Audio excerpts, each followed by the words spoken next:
Halo semuanya, perkenalkan nama saya Deborah Hutasoid dengan NIM 241705003. Di sini saya akan membahas mengenai analisis aliran biaya pabrikasi dalam akuntansi biaya.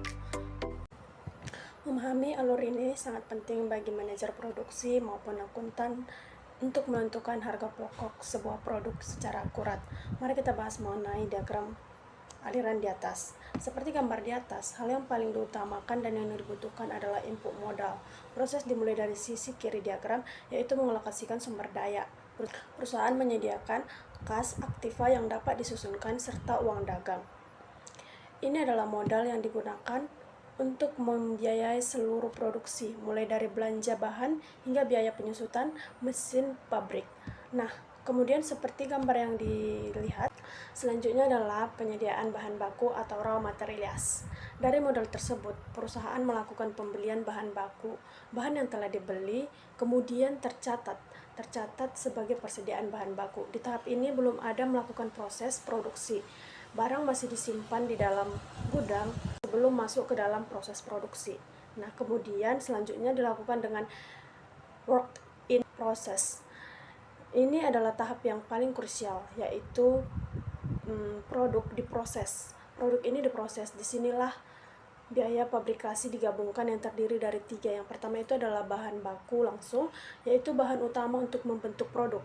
Yang kedua adalah tenaga kerja langsung, upah pekerja yang terlibat langsung dalam pembuatan produk. Dan yang ketiga adalah BOP, yaitu biaya overhead pabrik, meliputi tenaga kerja langsung, bahan pembantu, dan biaya operasional pabrik lainnya. Kemudian ketiga elemen tersebut mengubah bahan mentah menjadi bahan setengah jadi. Kemudian barang tersebut diproses menjadi barang jadi, yaitu finished goods. Nah, setelah proses produksi selesai, nilai total biayanya dirangkum harga pokok produk selesai. Barang tersebut kemudian dipindahkan ke bagian persediaan produk selesai.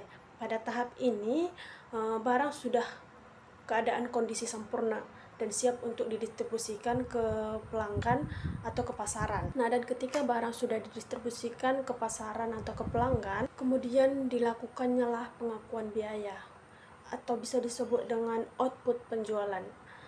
Terakhir, ketika barang tersebut sudah terjual, nilainya akan diakui sebagai harga pokok penjualan atau HPP.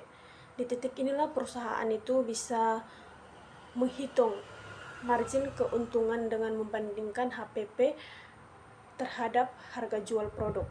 Alur ini memastikan setiap uang atau setiap rupiah yang dikeluarkan sejak awal dibuatnya proses produksi tersebut dari barang mentah menjadi barang jadi laku di pasaran. Kesimpulan dari seluruh gambar diagram di atas adalah aliran biaya pabrikasi adalah perjalanan nilai uang bentuk modal menjadi barang fisik hingga akhirnya kembali menjadi pendapatan bagi perusahaan. Terima kasih atas perhatiannya. Semoga penjelasan ini bermanfaat.